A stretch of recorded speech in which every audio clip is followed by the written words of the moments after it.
دیا. اس کو تو گھر کا پتہ تھا. اس کے ہاں وہ پہنچی اور کہا کہ بہن جس طرح میں اس کے نکاح میں تھی اسی طرح تو بھی اس کے نکاح میں تھی, تو اس لیے جو ہے وہ فوت ہو گئے ہیں تو ان کے یعنی وراثت میں سے ہی تیرا حصہ بنتا ہے, یہ میں لے کے آئی ہوں. تو اس عورت نے کیا کہا ان کا کہ ہاں میں اس کے نکاح میں تھی لیکن فوت ہونے سے پہلے انہوں نے مجھے طلاق دے دی تھی, اس لیے میرا حصہ نہیں بنتا. عورتوں میں اتنا دین تھا جی. اب ہمارا آج کیا حال ہے, آپ کسی کو قرض دے لو بس پھر دیکھو قرض دے کے دیکھو واپس ملتا ہے نہیں ملتا. فرمایا کسی سے تعلقات خراب کرنے ہو تو اس کو قرض دے دو. ساری زندگی آپ اس کے پیچھے پھرتے رہیں گے, قرض واپس نہیں ہوگا. تو میرے بھائی اس لیے جو ہے نا اللہ کی طرف ساری توجہ کرنی ہے کہ وہ کرنے والا ہے, وہ دینے والا ہے, اور اس نے دینے کے لیے ہمیں دین دیا ہے. ہم اس کے احکامات کو حضور صلی اللہ علیہ وسلم کے طریقے سے پورا کریں گے, وہ اپنی قدرت سے ہمیں نوازے گا. عزت وہ دیتا ہے, چین سکون وہ دیتا ہے, رزق وہ دیتا ہے. کوئی آدمی بھی جو ہے یعنی اللہ کے ارادے کے بغیر پروان نہیں چڑھ سکتا. جس کو بھی اللہ نے جو کچھ دیا ہوا اللہ نے دیا ان کو. ہاں جی, اللہ دینے والے ہیں. اللہ کہتا ہے جس کو میں نہیں دینا چاہتا اسے کوئی دے نہیں سکتا, جسے میں روکنا چاہتا ہوں اسے کوئی دے نہیں سکتا. تو جب معاملہ اتنا ہے کہ جس کو وہ دے اسے کوئی روک نہیں سکتا, اور جسے وہ نہ دینا چاہے اسے کوئی دے ہی نہیں سکتا, تو پھر ہم کس دھوکے میں ہیں. لوگوں سے مت حسد کریں, جس کے پاس بھی اللہ نے دیا ہے اور مجھے بھی اللہ ہی دیں گے, اور جتنا اس نے دے دیا یہ اس لیے اسی پہ ہم اس کا شکر ادا کریں. ہم تو اس کے قابل بھی نہیں تھے. جی, جو آدمی اللہ کا شکر ادا کرتا ہے اللہ کہتے ہیں ہم اپنی نعمتوں میں پھر اضافہ کر دیتے ہیں. ہم اپنی نعمتوں میں اضافہ کر دیتے ہیں, ہم تو اس کا شکر ادا کریں. تو اس لیے جو ہے اس کے لیے اللہ نے ہمیں دین دیا. ہم ہر موقع پہ حکم دیکھیں. حکم میں نماز سب سے بڑا حکم ہے. نماز اللہ کا سب سے بڑا حکم ہے. نمازوں کا اہتمام کریں, خود بھی نماز پڑھیں, اور دیکھیں اپنے گھر کے سارے مرد ہمارے نماز پڑھ رہے ہیں, گھر کی ساری عورتیں بچے سب نماز پڑھ رہے ہیں کہ نہیں پڑھ رہے. جس گھر کے اندر 100% نمازی ہوں گے اللہ کی کتنی رحمتیں نازل ہوں گی. فرمایا نماز کا درجہ دین میں ایسے ہے, دین کے اندر نماز کا درجہ ایسے جیسے آدمی کے جسم کے اندر سر. بغیر سر کے کوئی آدمی دیکھا ہے آپ نے؟ یعنی بغیر سر کے آدمی لاش ہے, یعنی گویا دین ہی نہیں. اس لیے آتا ہے کہ جس نے نماز کو چھوڑا اس نے دین ہی گرا دیا, اس کا سارا دین ہی ختم ہو گیا. اس کا جو فرض نماز ادا نہیں کرتا اس کا کوئی عمل اللہ کے ہاں اس کو کسی بھی عمل کا ثواب نہیں ملتا. حالانکہ آدمی دن کے اندر کتنے نیک اعمال کرتا ہے لیکن سارے اعمال کا ثواب اللہ موقوف کر دیتے ہیں. یعنی وہ اچھا عمل کرے گا اس کا ثواب اللہ ایک طرف رکھتے رہتے ہیں, کیونکہ فرض تھی نماز. اس لیے فرض نماز ادا نہیں کی, اس کی وجہ سے اس کے نفل اور یعنی جو اجر و ثواب تھے نیکی کے کام تھے وہ ثواب بھی اللہ اس کے کھاتے میں ہوتا ہے, لیکن وہ اس کے نامہ اعمال میں نہیں لکھتے, ایک طرف رکھتے جاتے ہیں. جب یہ نماز شروع کرتا ہے پھر وہ سارا عمل اس کے کھاتے میں آتا ہے. یعنی نماز کے بغیر باقی نیک اعمال کا اجر و ثواب بھی نہیں اس کو ملتا. کتنی نقصان کی بات ہے. تو اس لیے میرے بھائی ہم اس طرح محنت کریں اپنے گھروں کے اندر. یعنی گھر تو ہمارے ہیں, اپنے گھر میں تو آدمی کی چلتی, کم از کم وہاں تو کسی کو بے نمازی نہ رہنے دیں. ہر ایک منت سماجت خوشامد کر کے نمازوں پہ سب کو لائیں, اور اسی طرح پھر اپنے محلے کے اندر اپنے ہمسائے میں کوئی بے نمازی نہ لے. بس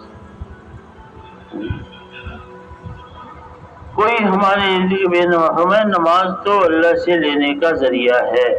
پہلے ہمارے بڑوں کو جب کوئی حاجت پیش آتی تھی تو وہ نماز پڑھ کر اللہ سے اپنی حاجتوں کو پورا کروا لیتے. نماز یعنی سارے خزانوں کا مالک وہ ہے. فرمایا نماز اللہ کے خزانوں کی کنجی ہے. جب کنجی آپ کے پاس ہے, خزانے اس کے پاس ہیں, تو کنجی لگائیں گے تو خزانوں میں سے جو مرضی لے لو.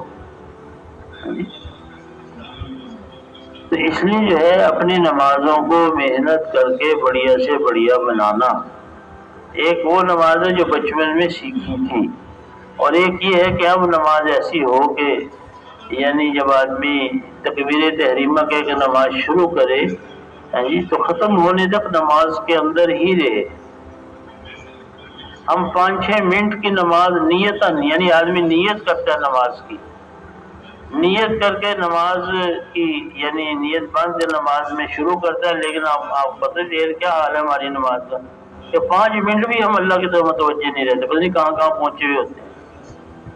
ہاں جی، تو ہماری نمازیں کیسی کتنی بے جان ہے۔ حضرت علی رضی اللہ عنہ کی دفعہ ایک تیر لگ گیا تو وہ تیر جسم میں ایسی جگہ پہ پھنسا ہوا تھا کہ نکلتا نہیں تھا، بڑی تکلیف تھی۔ تو جو ان کی نماز سے واقف تھے انہوں نے کہا کہ جب یہ نماز پڑھیں گے نا پھر نکالیں گے۔ تو حضرت علی رضی اللہ نماز شروع کی تو تیر نکالنے والوں نے تیر نکالا، پتہ بھی نہیں چلا۔ تو جب نماز سے فارغ ہوئے دیکھا لوگ اکٹھے ہیں، پوچھا کیا بات، تیر نکالنے کے لیے آئے؟ کہ وہ تو ہم نے نکال بھی لیا تو مجھے تو پتہ بھی نہیں چلا۔ ایسی نماز تھی۔ تو اس لیے میرے بھائی نمازیں ایسی جاندار ہو جائیں، اور پھر یہ ہے کہ جب بھی کوئی ضرورت پیش آ جائے نماز پڑھ کر اللہ سے مانگے، نماز پڑھ کر اللہ سے مانگے۔ ہاں جی، نماز پڑھ کر اللہ سے، اس کا اپنے آپ کو عادی کو دینے والا وہ ہے، اس کے علاوہ کو دے ہی نہیں سکتا۔ جب دینے والا وہ ہے اور اس کے علاوہ کو دینے والا ہے ہی نہیں تو پھر اس سے نہ مانگنا کتنی بڑی کم قسمتی ہے۔ ایک اللہ والے تھے، ہر سال حج پہ جاتے تھے۔ ایک دفعہ ایک نوجوان بھی ساتھ تھا، تو وہاں جا کر جب لبیک کہا تو آواز آئی لا لبیک۔ تو نوجوان نے کہا بڑے بھی آپ نے نہیں آواز سنی؟ ان کو بھی میں تو ہر سال آتا ہوں، ہر سال یہ آواز سنتا ہوں، لیکن بتاؤ اور میں کہاں جاؤں؟ کوئی اور جگہ ہے جہاں میں جاؤں؟ میں تو یہی آؤں گا، وہ میرا مالک ہے، میری حاضری قبول کرے، اس کی مہربانی نہ قبول کرے تب بھی اس کی مہربانی ہے۔ تو جیسے ہی یہ کہا آواز آئی تیری ساری حاضریاں قبول ہیں۔ تو میرے بھائی ہم تو اللہ سے مانگنے کا اپنے آپ کو ایسا عادی بنائیں کہ یا اللہ ہم تو تیرے سے مانگیں گے، تو دے، جب بھی تو تیرے سے مانگے تو نہ دے، پھر بھی ہم تیرے سے مانگے، تیرے علاوہ اور کوئی در ہے ہی نہیں۔ اللہ کے علاوہ کوئی اور در ہے؟ اور کوئی در نہیں ہے، یہ اپنے ذہن سے نکالنا ہے۔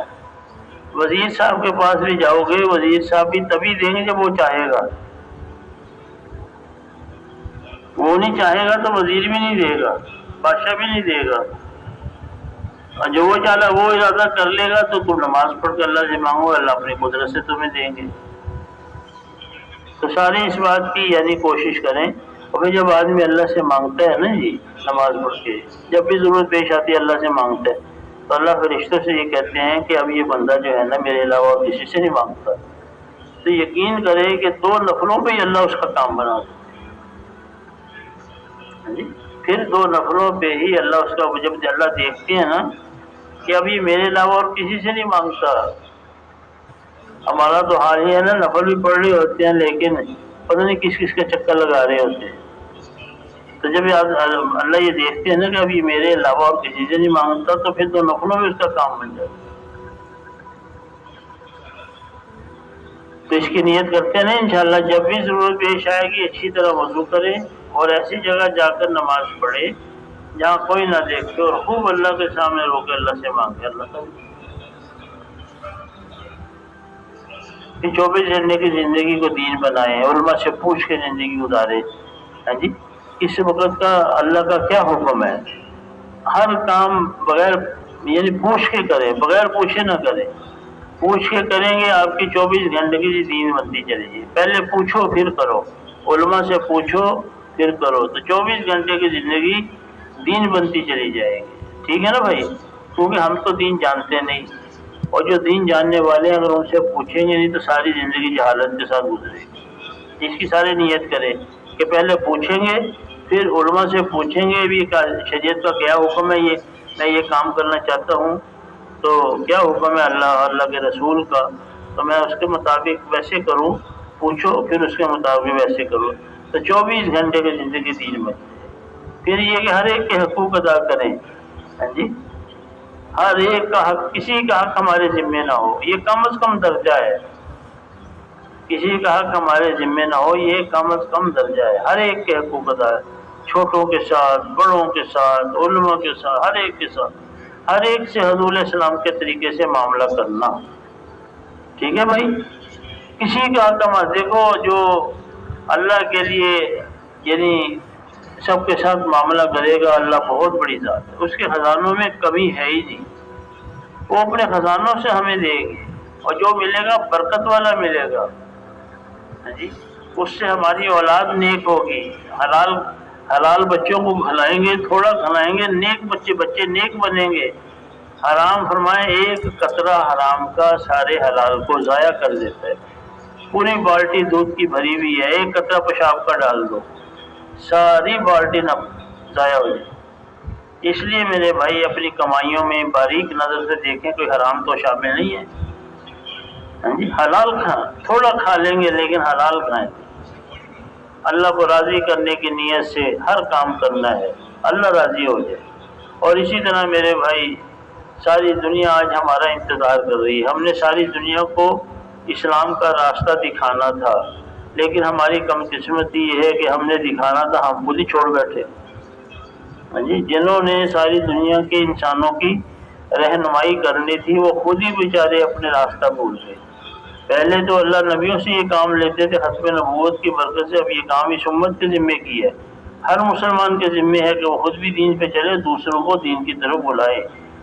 تو اب ہم نے اپنی ذمہ داری پوری نہیں کی، ساری دنیا کے انسانوں کو اللہ کی طرف متوجہ کرنا یہ ہمارے ذمے تھا، اس وجہ سے اللہ ہم سے آج ناراض ہے۔ مسلمان جتنی بڑی تعداد میں اس وقت دنیا میں موجود ہیں، اتنی بڑی تعداد میں مسلمان اس سے پہلے کبھی نہیں تھے، اور جتنے وسائل آج مسلمانوں کے پاس ہیں اتنے وسائل یعنی مسلمانوں کے پاس اس سے پہلے کبھی نہیں تھے، لیکن جتنے پریشان آج ہیں اتنے پریشان بھی پہلے کبھی نہیں تھے۔ ساری دنیا میں اگر خون کسی کا بہہ ہے تو مسلمانی کا بہہ ہے، تو علماء کہتے ہیں اس کی وجہ یہ ہے کہ اللہ ہم سے ناراض ہے۔ ناراض کیوں ہے؟ اللہ کہتے ہیں کہ ساری کی ساری مخلوق میری عیال، میرا کنبہ ہے۔ اللہ کو اپنے سارے بندوں سے، چاہے وہ کافر ہو، عیسائی ہو، یہودی ہو، سب سے محبت ہے، اس کے بندے ہیں، اسی نے پیدا کیا ہے، جی تو اللہ کو اپنے سارے بندوں سے فرمایا کہ ایسے ہی محبت ہے جیسے والدین کو اپنے بچوں سے محبت ہوتی ہے، اللہ کو تو یعنی اپنے بندوں سے اس سے بھی زیادہ محبت ہے۔ تو اللہ نہیں یہ چاہتے کہ اس کے بندے مر کے ہمیشہ کے لیے جہنم کا ایندھن بنے، اس کے لیے اللہ نے پورا انتظام کیا تھا کہ حضور علیہ السلام کی ختم نبوت کی برکت سے ساری کی ساری امت کو حضور والا کام دیا تھا کہ خود بھی دین پہ چلنا، دوسروں کو دین کی طرف بلانا۔ اب ہم نے یہ کام اپنی ذمہ داری پوری نہیں کی، جس کی وجہ سے اللہ ناراض ہے۔ اللہ کی ناراضگی دور ہو جائے اس کے لیے یہ ہے کہ ہم اپنے کام پہ آئیں، تو سارے اس کی نیت کرتے ہیں نا، تو 4 مہینے لگا کر، جن کے 4 مہینے نہیں لگے وہ تو 4 مہینے جو ہے لگانے کے لیے اللہ کے راستے میں جائیں، اور جن کو اللہ نے 4 مہینے لگانے کی توفیق دے دی ہے وہ جماعتیں بنا کر ساری دنیا میں پھریں، جہاں ایک دم ہم چلے جائیں گے وہیں اللہ یعنی ایسی فضا اللہ ہموار کر دیتے ہیں کہ آدمی حیران ہو جاتا ہے۔ پہلی جماعت جب انگلینڈ میں گئی تو ایک مسجد تھی انگلینڈ کے اندر، اب ہمارا 2010 میں ہمارا سفر ہوا تو 3000 سے بھی زیادہ مسجدیں بن چکی تھیں۔ اللہ دکھانے جہاں جاتی ہیں جماعتیں یعنی اللہ پاک حالات ہی بدل رہے ہیں، تو اس لیے آپ نیت کر لیں، ابھی بہت کام باقی ہے، بہت دنیا ایسی پڑی ہے، نہ وہاں کوئی مدرسہ ہے، نہ وہاں عالم ہے، نہ دین جاننے والے ہیں، پیارے مسلمان ہیں لیکن ایسے مسلمان ہیں کلمہ بھی نہیں آتا۔ تو اس لیے میرے بھائی سارے نیت ارادہ کریں کہ انشاءاللہ جن بھائیوں کو اللہ نے 4 مہینے لگانے کی توفیق دی ہے، دیکھو یہ کام پیسے سے نہیں چلتا، اللہ پاک کے ہاں قبول جب ہو جائے گی اللہ خود ہی اسباب مہیا کرتے ہیں، جی اللہ کا کام اللہ کے غیر کا محتاج نہیں ہے، جس طرح اللہ کسی کے محتاج ہے اللہ کا کام بھی کسی کا محتاج ہے، وہ تو قبولیت کی بات ہے۔ ہم اللہ کو پیش کریں گے، دعا مانگیں گے، اللہ نے قبول کر لیا تو اللہ ہمیں خود ہی ساری دنیا میں لے جائیں گے۔ تو سارے نیت کرتے ہیں، اب نماز کی تیاری کرتے ہیں۔